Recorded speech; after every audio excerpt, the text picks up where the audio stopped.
Something unthinkable has just happened in your neighborhood. There was an earthquake or a flood. You've just had a tornado hit or a hurricane is on the way. You have to evacuate, and you don't know when or if you will return. What about a biological event like the avian bird flu, or even a nuclear accident? What do you do? How do you survive until the authorities come, and when will they come? Welcome to the Emergency Preparation and Cooking Show, designed to teach everyone what their choices are and how to buy and actually use the right equipment. A show that provides you hands-on experiences by cooking delicious, nutritious meals using canned goods, dehydrated foods, sprouting seeds, and gardening seeds, with step-by-step demonstrations on how to have a positive adventure during disastrous times versus a life-threatening survival of the fittest experience. It's now your choice. Knowledge truly is power. So here to take the mystery and trepidation out of being prepared is the host and creator of the show, Reg McDaniel Jr. 2, 3. Hi, my name is Reg McDaniel, and welcome to the Emergency Preparation and Cooking Show. This is episode 2, part 2, on how to create a food storage. Some of the things that come up commonly with people I talk with is, how can I afford to get a food storage, and how can I ever afford to have a wheat grinder or a water purifier or a solar oven or an underground shelter or any of these other things that you're going to be seeing on our show in the upcoming episodes? Well, the answer that I have for that is it's all about your belief system and your value system. You know, right now, odds are you probably have a really nice car that you could probably do without if you had to, and use a less expensive car, or you have a giant plasma screen TV when you could use a regular TV. You've got all these things that we seem to think we're entitled to in this day and age in the 21st century, and we're spending money and going into debt up the wazoo for all these things. So if you take a different mindset and think, okay, what I want to do is focus for the first time on getting a food storage and getting the equipment I need for my family and our needs for a year or more. So one of the things I would do is start writing down in a journal prices of canned goods that are at your local grocery store, so that you know what's in your diet that you eat commonly, because you'll find that in most families they don't have a whole lot of menus that they use a big huge variety. You know, they do a lot of macaroni and cheese, a lot of hot dogs, a lot of breakfast cereal, a lot of the same stuff over and over again, with an occasional unique new recipe once in a while, or going out to the restaurant a lot of times, which is another way you waste a lot of money. So let's say you're writing down these canned good prices and you keep your eye out for a case lot sale, because all the grocery stores have case lot sales. Well, you take a look at the items you use in your regular menu on a regular basis, and then you buy in large volumes, a case or 2 or 3 or 4, those items that you use in your family diet, okay? Now, that's going to carry you over for several months that you don't have to buy any of that stuff for months and months and months. But, you know, the biggest flaw we have in our thinking is you go buy something on sale and it says regularly $5, today only $3. So we think, oh, I'll buy that because I'm saving $2. Well, the truth is you didn't save anything. You spent $3. Now, if you were to take the $2 that you allegedly saved and put it into a bank account or a cookie jar for your food storage and your stuff, then you're actually saving something. I mean, you've got to go to the grocery store anyway. You've got to spend whatever the price is when you're there. So why not take this so-called savings and pretend that it didn't exist and take that extra amount and put it in a cookie jar or a bank account for your food storage, your items that you need, and you'll find that adds up very quickly. So here you are eating regular food like you normally do, but it's greatly discounted. You don't have to go to the grocery store near as often, and yet you're accustomed to spending anywhere from $100 to $500 to $700 a month on groceries. So now you're getting $300 to $400 a month that you're not spending on groceries because of the case lot sale, and you take the $300 to $400, if that's what it is, and you put it in your cookie jar or your bank account. Now you're really adding up the savings month after month after month. If you've got a 5, 6, 7 month food supply just on your regular daily diet, you know, you've got almost $3,000, $4,000 or more dollars in just a few months. So there's a really good way to find the money that's supposedly not there to buy a food storage. Now, the next question that comes up is, well, how do I figure out what I'm going to have in my food storage and how much I'm going to have of it in my food storage? Well, if you're serious about this, you have to have a new mindset and you have to be dedicated. So the first thing you want to do is start collecting recipes that involve using food storage items. And we have 5 different kinds of food storage, which you'll learn on the show. Canned goods, dehydrated goods, seeds, sprouts, grains, you know, that kind of stuff. So you find different recipes, as many as you can. I'd say go for 100 to 150 different recipes. Because if you have 2 different recipes a day for 30 days, that's 60 recipes right there. So do you want to have enough recipes for a 2-month and then you start over, or a 1 month and you start over? You know, what do you want to do? You got to figure that out. Once you have the recipes that your family likes, so you've got to try these recipes, feed them to your family, make sure they like them. That's key. Because there's no use having a recipe if nobody's going to eat it, and you can't force your kids and you can't threaten them to eat something that they don't like. So be aware of that. So let's take an example of one of my favorite recipes that I showed on my show how to do, called beef stroganoff. Now beef stroganoff takes about, for my recipe, takes about 2 cups of mashed potatoes that are powdered mashed potatoes or potato pearls. Takes a can or 2 of beef chunks, a packet of gravy mix.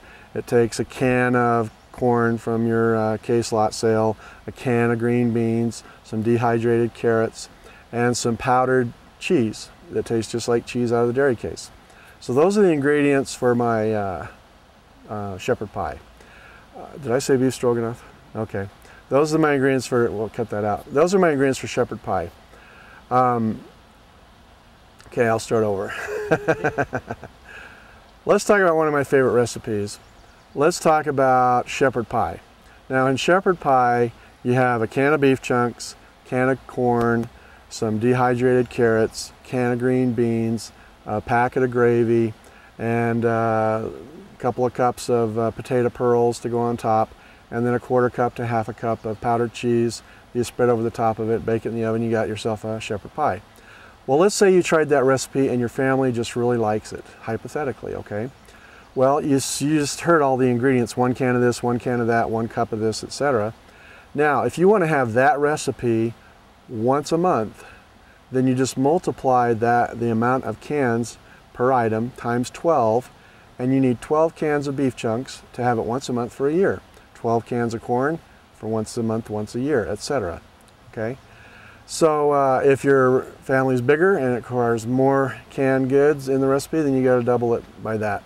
If you want to have it twice a month, then you take 2 times 12 is 24 cans. So when you're buying a case of beef chunks just for that one recipe, you'd want to get a case of 24. So you do that with all of your recipes. The more variety you have, the better. And you can enjoy emergency situations versus suffering and surviving and having a Reader's Digest story to tell someday that you barely survived and almost died. So that's the common way that you can figure out, if you'll take the time, keep a journal, do the math of how much of what you need in your food storage. And you know, there's some basics like wheat and honey and yeast and flour. Maybe you should be grinding your own flour, but when it comes to honey, I'm a big promoter of the newest invention in food storage, and that is powdered honey. A lot of people don't know it exists. And if with regular honey, which is a great product in your food storage, should be there, it crystallizes over time. And when you're in an emergency situation, you don't want to be using your precious water to boil the bottle of honey so you can soften it to get it out of the bottle. You know, you want to use your solar oven to melt that honey without any fuel whatsoever. Or you want to use powdered honey and start replacing your crystallized honey right now with powdered honey. Start using it in your daily diet and put in the powdered honey instead, because it's real honey that's powdered, just add water, 1-to-1 ratio. So basically that's how you figure out on the food storage. Now what about all the stuff you're going to see, like a dome tent or an underground shelter, weapons, like if you have a maniac pack of dogs running the neighborhood from an earthquake that have no master, no food, and they'll attack you or your kids, you know, you want to have a weapon to take care of those animals, you know. You got to figure out where you live. If you're in the middle of nowhere, that wouldn't be such a problem. If you're in the city, that's going to be a problem. A chemical toilet, you got to be thinking about that. With no water, no gas, no electricity, no plumbing, you got to be thinking ahead, whether it's a toilet that sits on a 5-gallon bucket, which exists, or a chemical toilet that you can use over and over again and then dispose of in a latrine later. You've got to be thinking about those things, and you may be living in a location near some place that could have a nuclear attack, like Washington, D.C. That would be a prime target.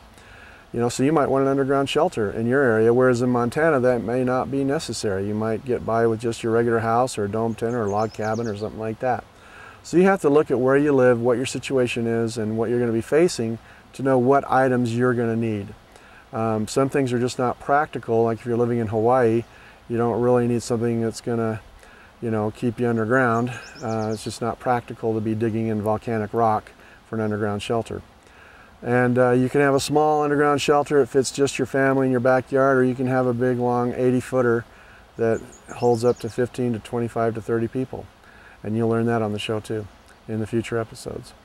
Now, if that seems like too much work for you to figure out how to do this 1 year or more food supply, there is another way. For those of you who are very much into the internet, very much into high tech, I've got a couple of friends that have created some CDs where you can put them in your laptop or your desktop computer, and then charts come up and graphs come up, and you put in the ages of your kids and what items you want, the menu items you want, and it'll tell you how much you need per kid for a year, for your whole family, etc., and keep you updated, keep your current, you can put in what you've used so it can tell you what to shop for and what to look out for. It goes on sale. So we're going to switch to another scene right now. We're going to meet these two ladies. We're going to talk about their program, and we're going to show you on our show, will come up on the screen, how you can get that CD if that's the route you want to go. And it's an excellent tool. I've installed it in my computer, looked at it, but I'm the basic math old school guy, and a lot of you are not, and I understand that and I respect that. So let's go to that next, and thanks for watching so far.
And here we are in a new scene, and the reason we have this dam in the background is because the whole purpose of my show is to give people a reason to give a damn about being prepared and having a food storage.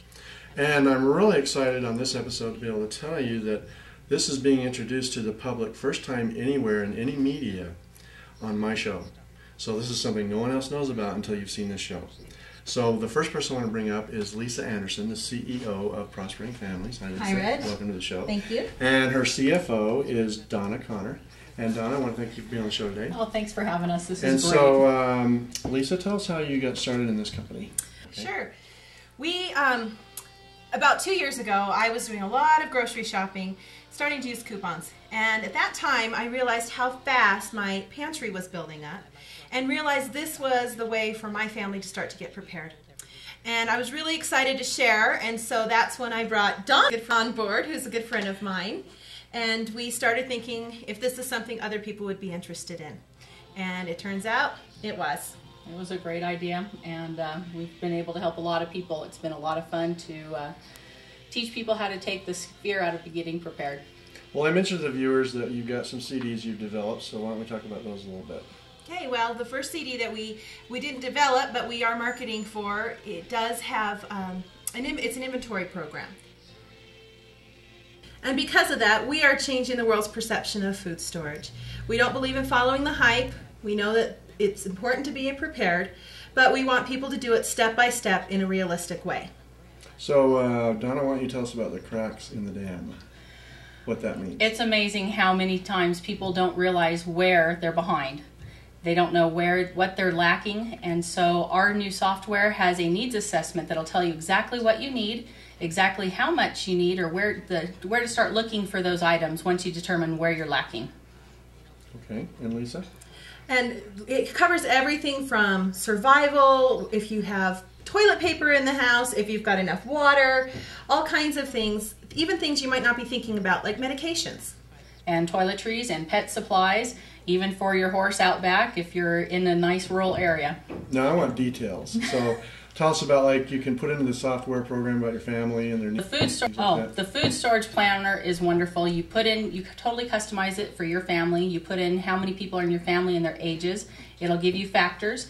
And then what it does is it'll tell you how much of everything that you need for your family. If you have dietary needs or allergies, you can go in and select that you want food or milk product for everybody except for child number 2 maybe.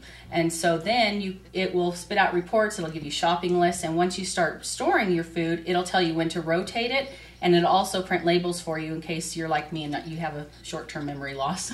Okay.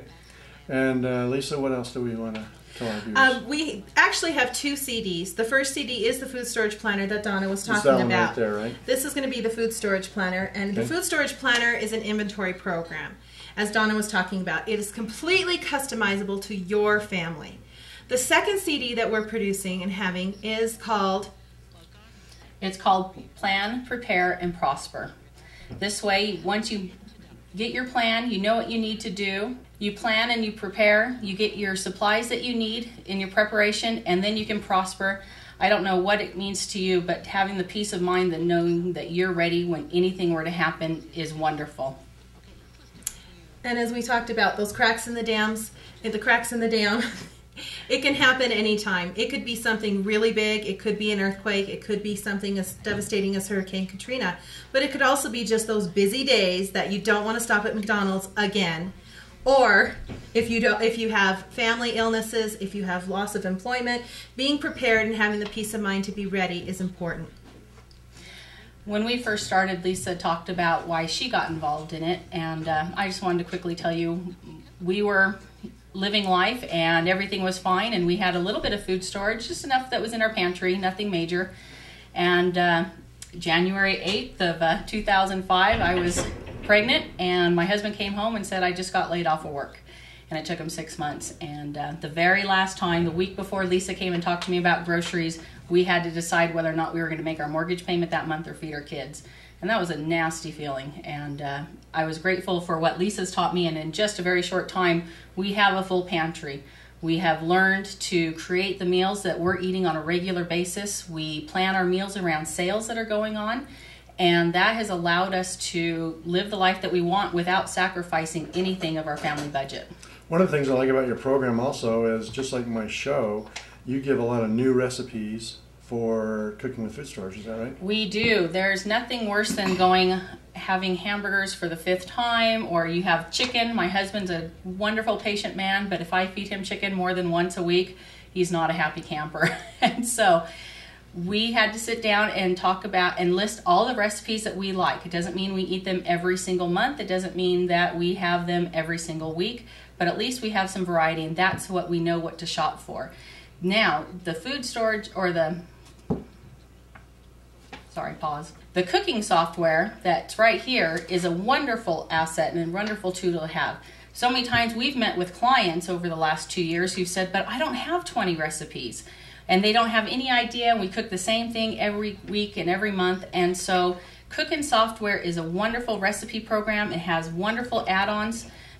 If you can go to our site and you can link through to find them, then what you do is they've partnered up with people like Pillsbury and Betty Crocker, and they have thousands of recipes. The two that we especially like are the freezer foods, and also the Cook It and Leave It, which is the crock pot cooking, which is wonderful for me because I have a crazy schedule and I can throw something in the crock pot in the morning, go to work, run my errands, come home, and dinner's made with very little effort, and the kids can actually, if I'm running late, they can get dinner started. and that's been a blessing for our family. One of the things I like about that is, like, if you learn how to do these things in the crock pot, you're saving time, you're saving money, and you take that money, as I said in a previous episode, and you use that money to buy food storage. You know, because people are always saying, where are you going to get the money to buy this food storage? Correct. Okay, so besides saving money, Lisa, tell us about the 20 recipes. Well, as Donna was saying before, we have had several clients who have had a very difficult time coming up with 20 recipes. They don't realize that they actually make, on a consistent basis, more than 20 recipes in a month. So what we have them do is sit down, take the time, write down their family's favorite meals. I did my 20 recipes and ended up with 45. My family's favorite recipes that they like to do on a regular basis that we rotate in and out.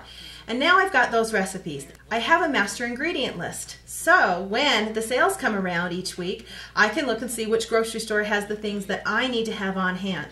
Because I don't like going to the grocery store and paying $3 a bottle for a bottle of ketchup in December when they're on sale in the summertime for 50 cents. That's when I stock up for my year's supply.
So Lisa, tell us about your prepared pantry concept. Well, that is what we like to call food storage.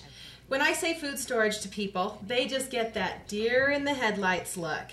And they get frustrated because they know it's something they should be doing, but either one, don't have the time, or two, don't have the money.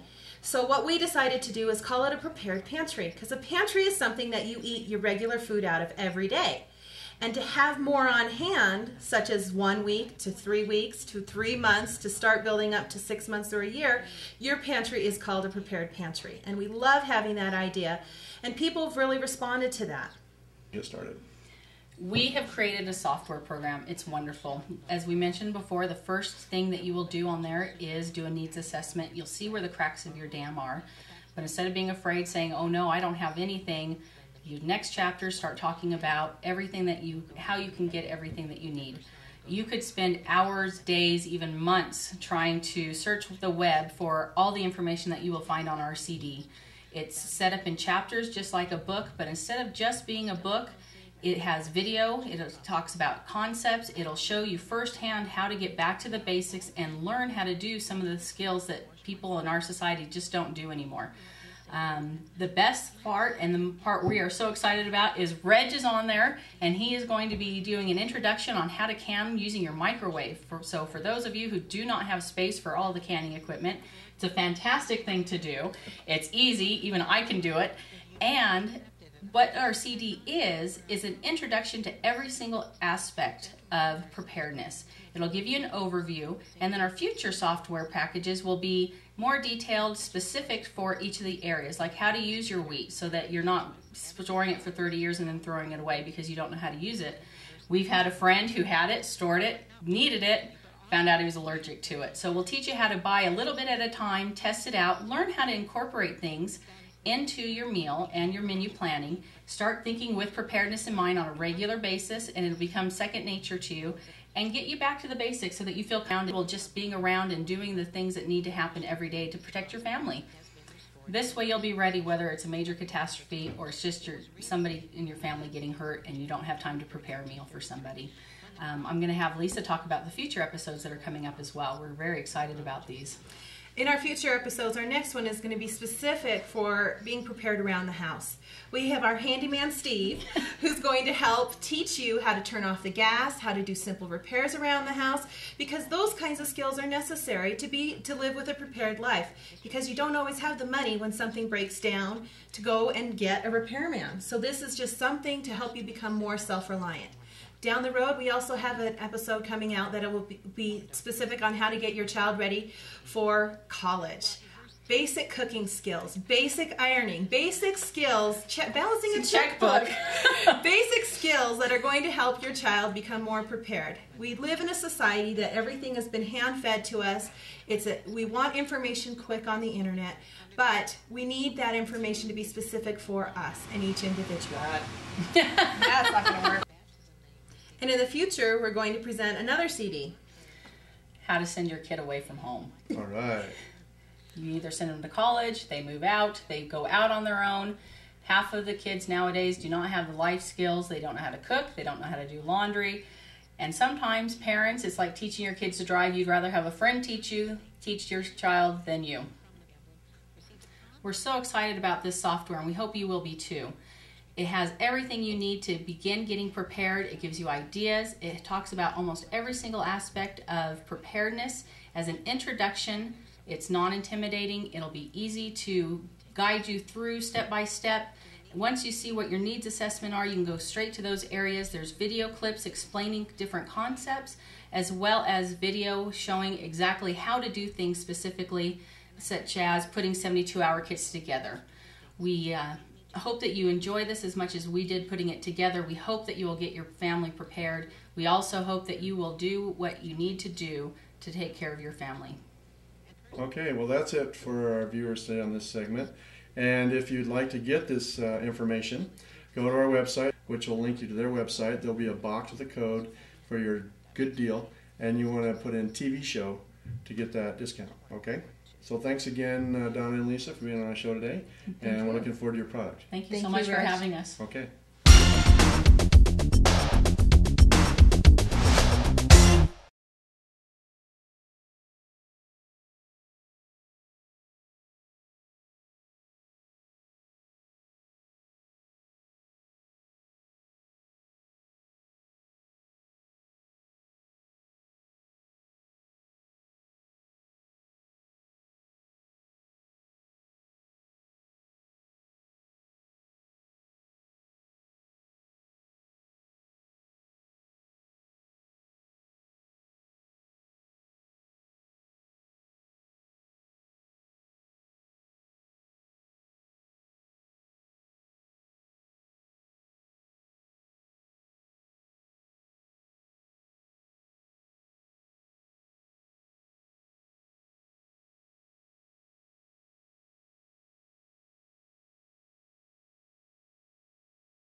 Now, out of all the dishes that I make, my beef stroganoff is my #1 favorite.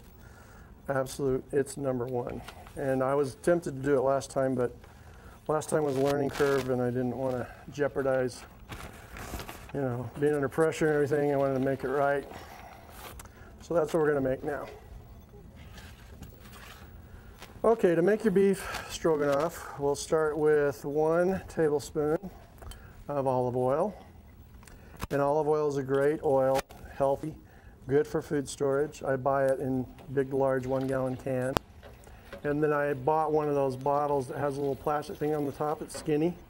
I just keep refilling it over and over again. I just use that right there at my stove. Okay.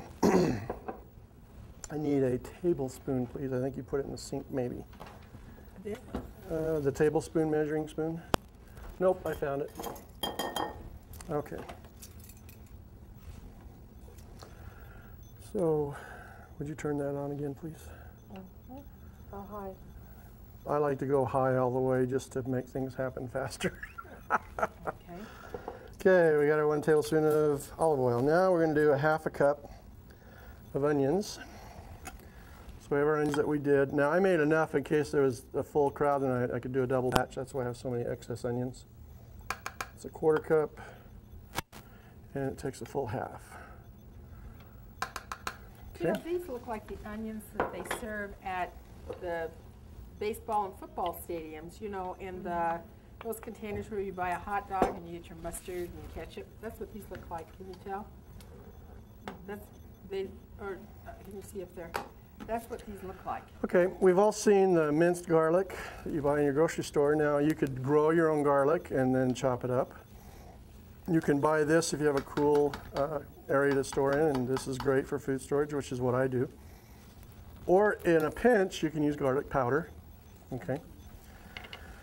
Let's see, 1/2 tablespoon. Okay. So there's a 1/2 tablespoon of garlic. Now we're going to cook the onions and the garlic and try to get it as clear as we can in the cooking process.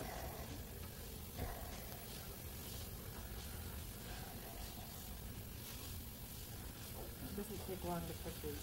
Yeah. These are small and tiny. We'll edit all this slowness out. Well, it doesn't. Garlic, you know, you don't cook it usually more than a minute because it browns Right. so fast. And onions take a lot longer, but not these. These are so tiny. Now there's 5 kinds of food storage. Not 3, but 5. The 5 kinds of food storage are canned goods from case lot sales. That's a kind of a food storage. It's great for quick meals, low temperature type, in a hurry, emergency situations. It's not good for long-term storage. There's dehydrated that most people think of, and then there's flash freeze dried. The next one is your grains, different kinds of grains and beans, and the last one is water. So those are your different kinds of food storage that you want to have, or some way to purify water, clean water. If there's a stream nearby, a lake nearby that you can access, or a swimming pool. Okay, your 50-gallon hot water heater, good supply of water. There's a little spigot at the bottom. Those are places you don't think of sometimes for water. Okay, let's go ahead and add this, if you would, the cream of mushroom soup and the beef chunks. We're going to do the mushrooms. Now, I was soaking the mushrooms earlier, so they'd be ready by now.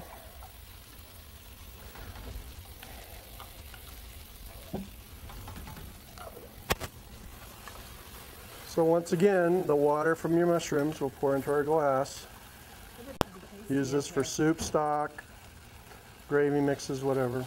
I think it'd be great to put in here, more of the flavor. Yeah.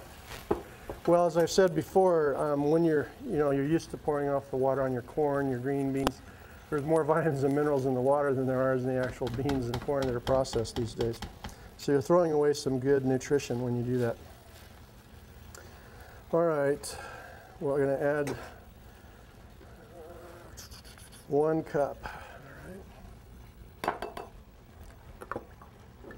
Now, if you take my recipe and you use real sour cream from the dairy and you use real fresh mushrooms from the produce section, it's like even 10 times better. This is really good, but it's 10 times better with the real stuff versus dehydrated. But you know, you have your choice of eat this or, you know, worms with garlic and salt. I think you'll eat this, okay? Don't add any more liquid. This is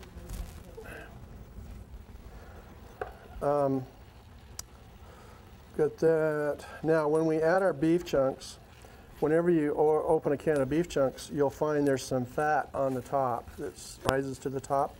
And you can spoon that off and put it in your rancid oil container, which you ought to use as a can, not a glass. Because when you pour hot oil in something, the glass could break, okay? So you want to use a can for that. But when you make the candle I was talking about with the rancid oil, you don't want to use a can. You know why? No, because the light doesn't shine through the can. It shines through the glass. So when it gets lower and lower and lower, you know, you want to be able to see through the glass, okay? Okay, so let me get a spoon. Hand me a spoon real quick, right here.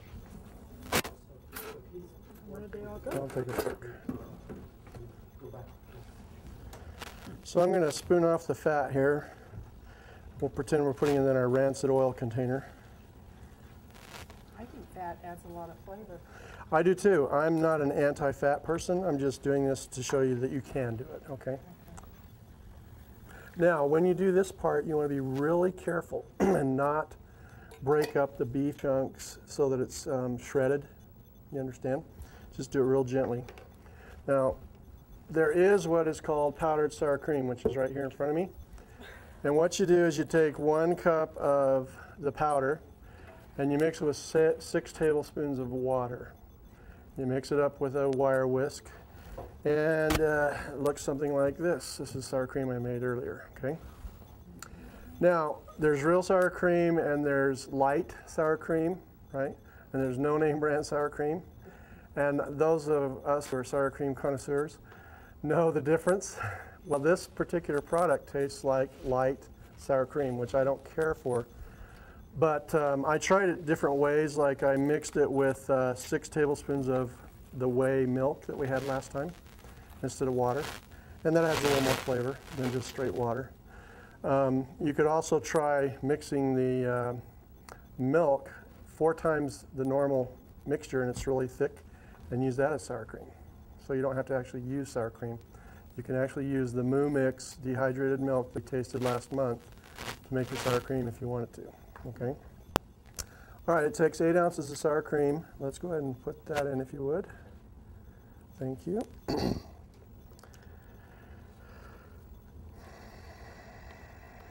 Now, this dish can be served over rice or egg noodles. It can be used over any noodles for that matter. You're familiar with the noodles that you buy in the store and the bow tie. You know, these would work. Now, the interesting thing about noodles is if you buy them like this, they're not really good for long-term food storage. But you can buy them like this, put them in a number 10 can, put in a little oxygen bucket, can it yourself, and now it is good for long-term storage. So when these go on sale, if you don't want to go to the trouble we're going to go through in just a few minutes to make your own egg noodles from scratch, then you can do it that way. Okay. Well, the other thing. Do you leave them in the plastic? No, or I pour them you out of the just- plastic. You pour them out. Okay. Yep. Okay, so we've got all that going. We're going to start making our egg noodles. Are we going to put this over anything? We're just going to put it to the side and have it on a low temperature. Okay. Are we going to put it over egg noodles? Yes, Okay. and that's what we're going to make next. Do you want me to start the water boiling? Sure. That'd be great. What is this for? It was going to be to boil the lid, but we didn't need to. So, all right. Now, I usually make pasta. I lived in Italy for a couple years and bought Italian cookbooks and a lot of Italian cookware. And that's where I actually bought this back in 1977. It's still working today. They're really durable, but they're not dishwasher proof, so don't ever put it through your dishwasher. You can buy them in the United States today. Back then you couldn't. But anyway, I've always made it with, like the recipe says, 2 eggs, you know, the dash of salt and 2 cups of flour. So I've always wondered what it would be like with powdered eggs, right? So I'll be honest with you and let you know, because I've been saved my powdered eggs, you know, for my food storage and not use them till I have to. I actually opened a can this week for the first time. and did some experimenting and tried it out, and it tastes real good, and it's actually easier to make, which really surprised me. Can you have me a little wire whisk there, please? Thank you. Okay, so I have 2 cups of flour in here and 2 tablespoons of powdered eggs, okay, per the recipe. And we're going to put a little bit of salt. I personally have a year's supply of sea salt and real salt rather than iodized salt. Okay. And the reason it's easier is because they're all dry ingredients. You know, when you're mixing it from scratch with real eggs, this is actually not very fine. This is like granuled salt. You have some fine salt? Mm-hmm. Okay.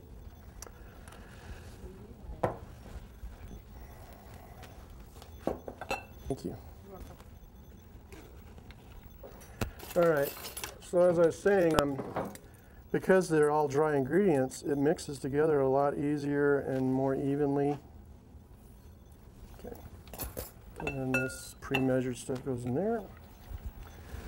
And then we just stir it around a little bit with our wire wisp. Now, in the recipe, it has 1/3 cup of water with a plus sign, all right? And because when you're doing it with real eggs, it usually takes the 2 eggs and a little bit of water and 1/3 of a cup, you know.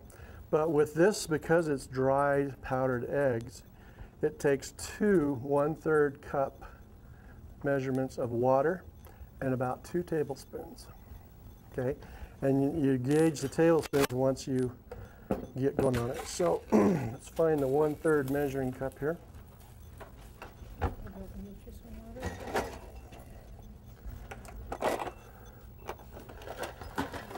Yes, please.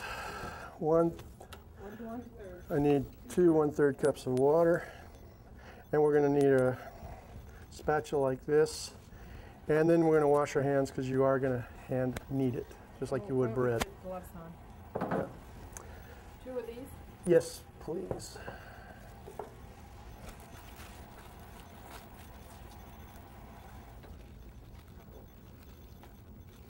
I have heavier gloves. Okay. Can't open the gloves like the produce sacks in the produce section. Here you go.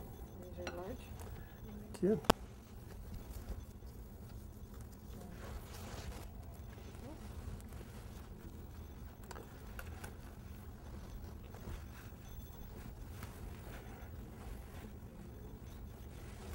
Okay. So what you're going to do is stir it up. And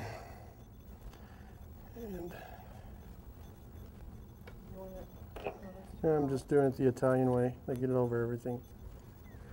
Well, when I was in Italy, she just, well, both of them, everybody I went to, all the chefs, everybody, they just had a table and then put on the table the flour, and then they made a hole and Yep. put the eggs in it. And Yeah, use one of those plastic roll things, you know. All right, let's do a couple more tablespoons like we talked about. 2? Uh-huh. Because you want to get it to a Play-Doh consistency.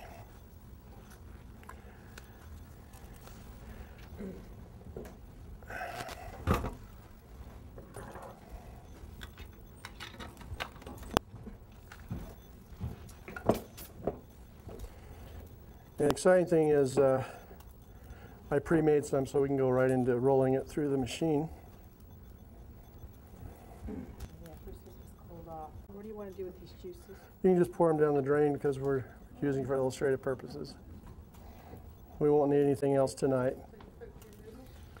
You could, but I'm not going to for a specific reason. You're going to learn that reason a little bit later because I want to demonstrate something that most people don't know. But the red salt has the minerals still in the salt, as does sea salt. Right. But it's just a more healthy salt. People who are on salt-free diet or salt affects their blood pressure do really well with sea salt and real salt. So you can see we're just about there. having it to a Play-Doh consistency, right? Now, once you get it to this state, you put it on a plate. Have a plate, please. And you let it rest for about 10 minutes.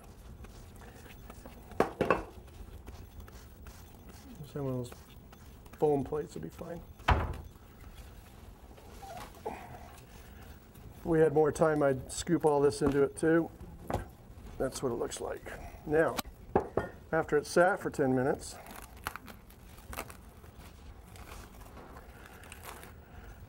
I've used some of this today, that's why it's smaller, not because it's been resting, okay?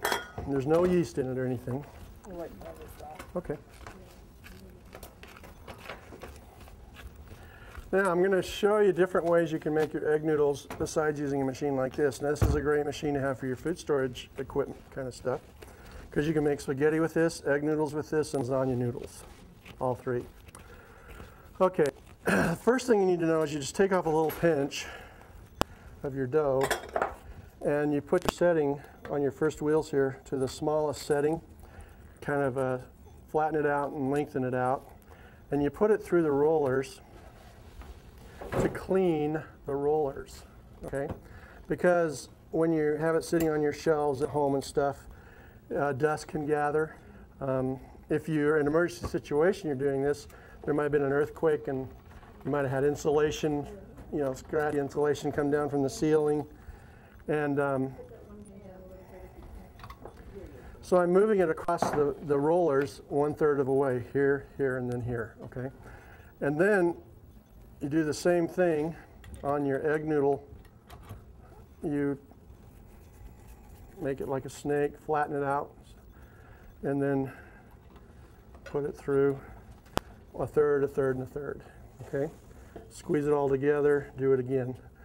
Then once you've done that, you can do your spaghetti section too, because if you're going to go all this trouble, you might as well make a double batch and make some egg noodles, let them dry, make some spaghetti noodles, make some lasagna noodles, okay?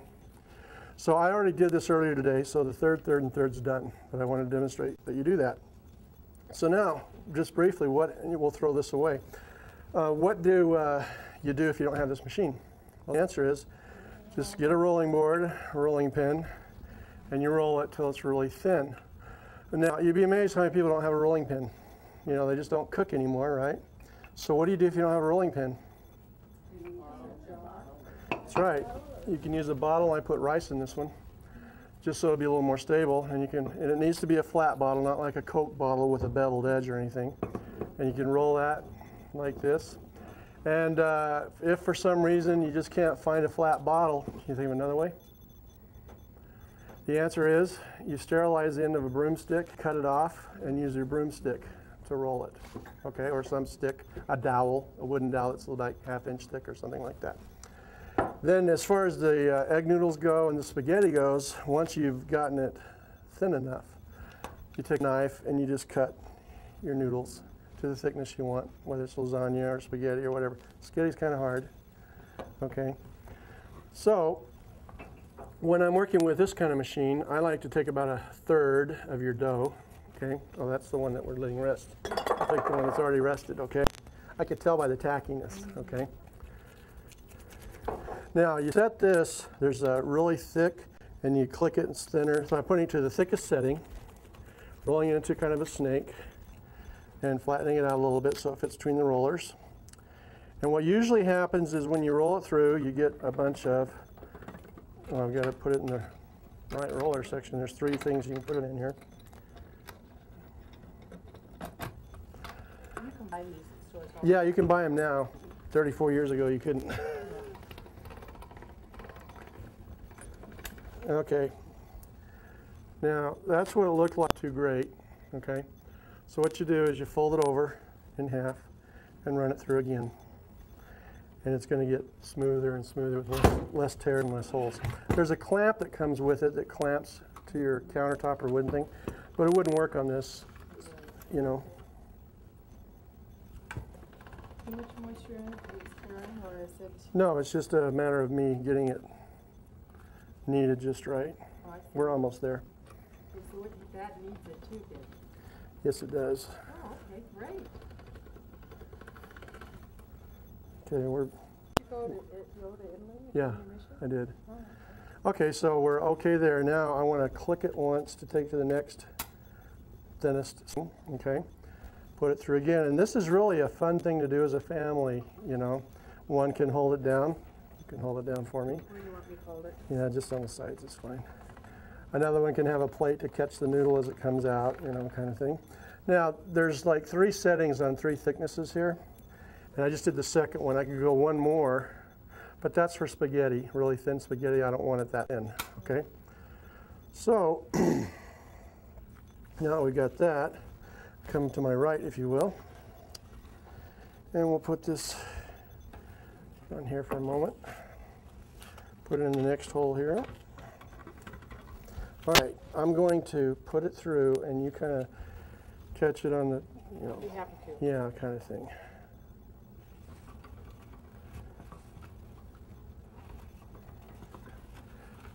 Yeah, just so it lands on the plate, that's what we're trying to accomplish.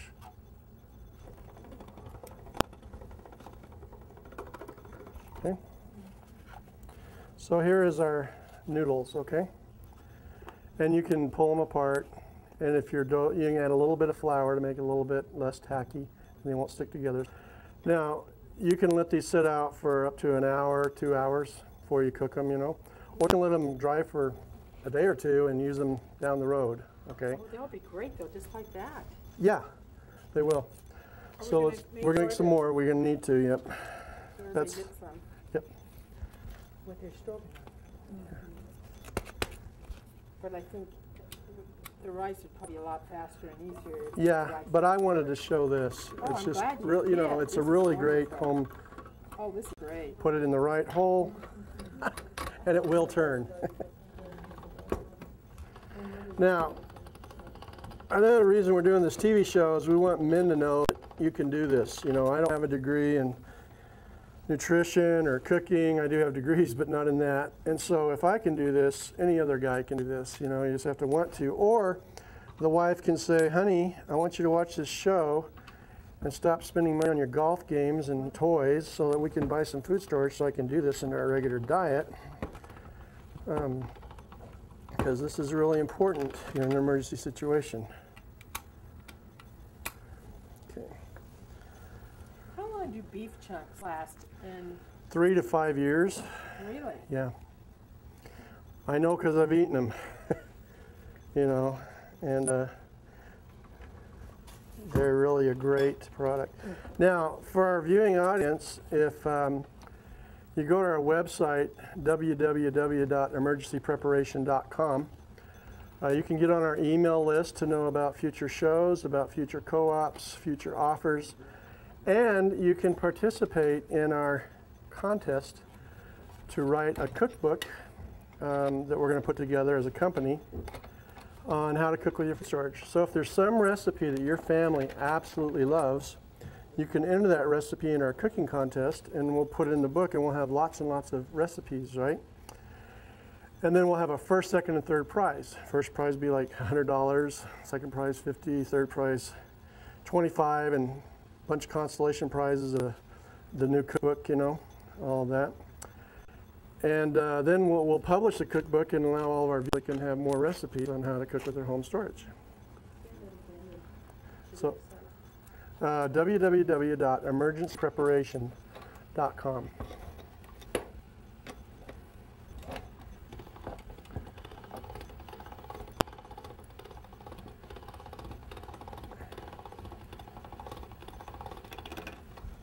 Okay. That one almost ready to make noodles?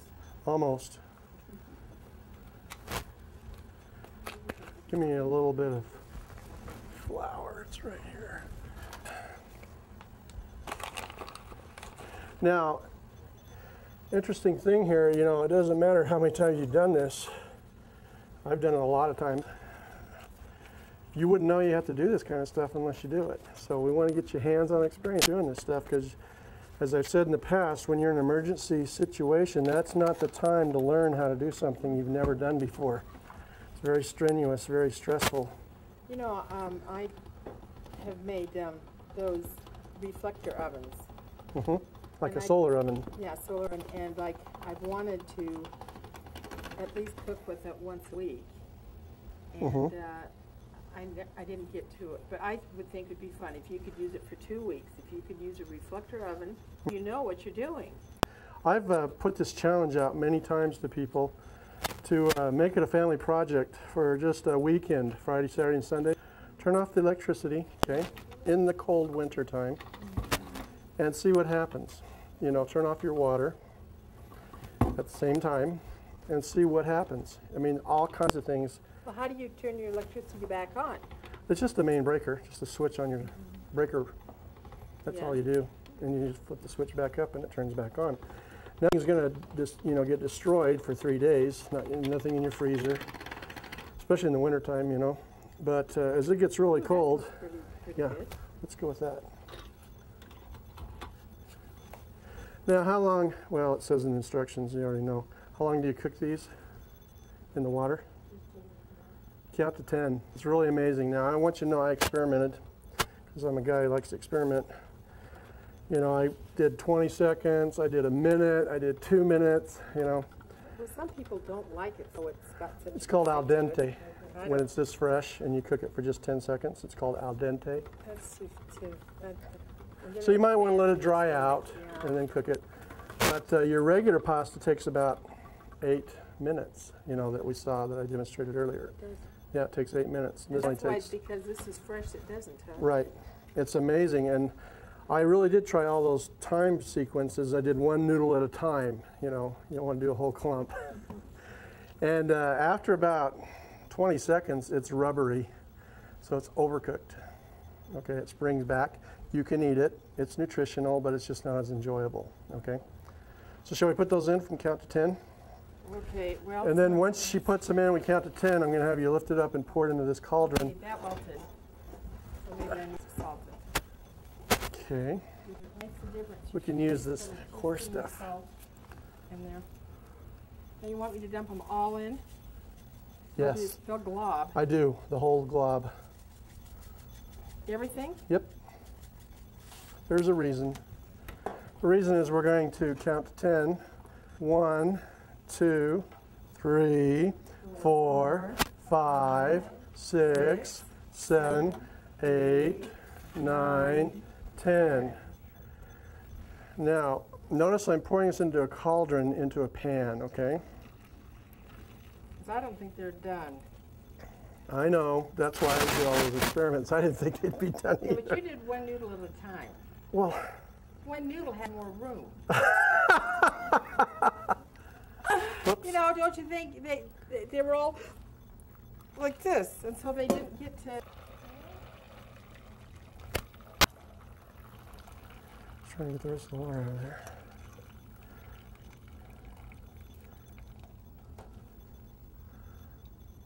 Now, do I hear a, oh my gosh? Slight. No, not bad.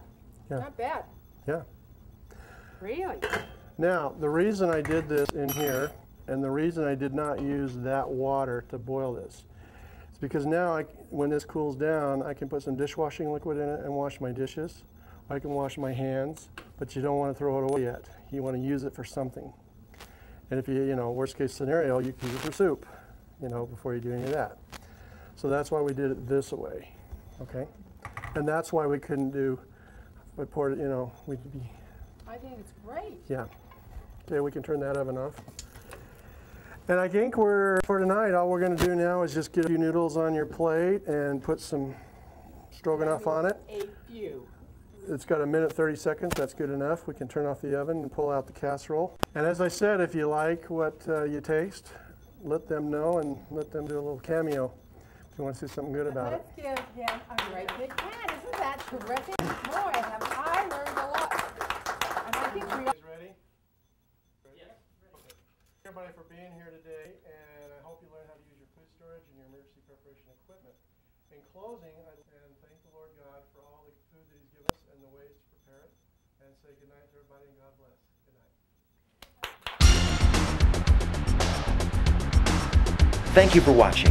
You're now better prepared today to be safe tomorrow.